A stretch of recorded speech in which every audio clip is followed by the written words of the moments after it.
ልንገነባ የምንፈልገው ትውልድ ምን አይነት ነው? እየፈጠርን ያለነው ትውልድ ግለሰባዊ፣ ማህበረሰባዊ፣ ሀገራዊ፣ አህጉራዊ፣ ሉላዊ ማንነቱ ምን ይመስላል?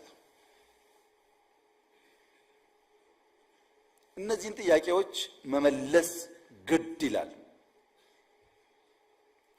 የመጀመሪያው እዚህ ባለን ሰዎች የተሟላ ግንዛቤ ሊያዝበት የሚገባው ነገር ኢትዮጵያ ህብረ ብሔራዊ አንድነት ያለባት ሀገር ካልሆነች በቀር ሰላማዊና ልማታዊ ጉዞ ማድረግ አይቻልም። ህብረ ብሔራዊ አንድነት ያለበት ሲባል አንደኛ አስተዳደሩ እውነተኛ ፌዴራሊዝም የሚተገብር መሆን አለበት። እያንዳንዱ ክልል በህግ በተሰጠው ስልጣን ለሰላም፣ ለልማት፣ ለብልጽግና ካለ ጣልቃ ገብነት የሚተጋ መሆን አለበት። ምን እስኪሆን የኢትዮጵያን ኤግዚስተንስ ጥያቄ እስከሚያነሳ ድረስ።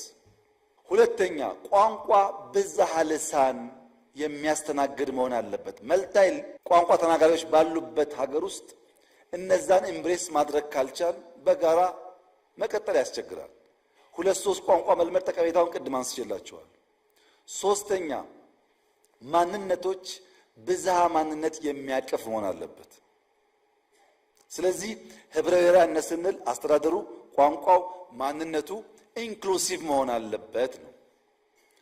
የወንድማማችነት እሴት ሲባልስ ሌላውን እንደራሱ የሚመለከት ብሔርና ሀገራዊ ብሔርተኝነትን ማስታረቅ የሚችል እኔ ኦሮሞ ነኝ፣ ምንም ችግር የለውም። ኦሮሞነቴ ኢትዮጵያዊ መሆኔን የሚያሰቃየኝ መሆን የለበትም። እኔ ሰው ነኝ፣ እኔ አብይ ነኝ፣ እኔ ወንድ ነኝ። እነዚህ ማንነቶችን አስታርቄ መጓዝ የሚችል መሆን መቻል ይኖርብኛል።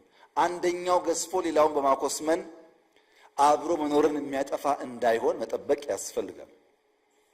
ሶስተኛው የሲቪክ ባህል ይጎልበት ሲባል በስምምነት በመግባባት የጋራ አስታራቂ ተቋማት እና ህጎች መፍጠር ያስፈልጋል። ለዚህ ነው ህገ መንግስቱን እኛ ስልጣን ስላለን አንቀደውም፣ ተወያይተን ህዝብ አወያይተን የህዝብ ግብአት ወስደን ዘላቂ የሆነ ነገር ለመስራት ጊዜ ቢወስድም እንድከም ያለው አሳታፊ መሆን ስላለበት። ቀጠናዊ ትስስር ላይ ከሁሉም ጎረቤቶች በሰላም አብሮ ማደግን ታሳቢ ያደረገ በጋራ ለማደግ ጥረት የሚያደርግ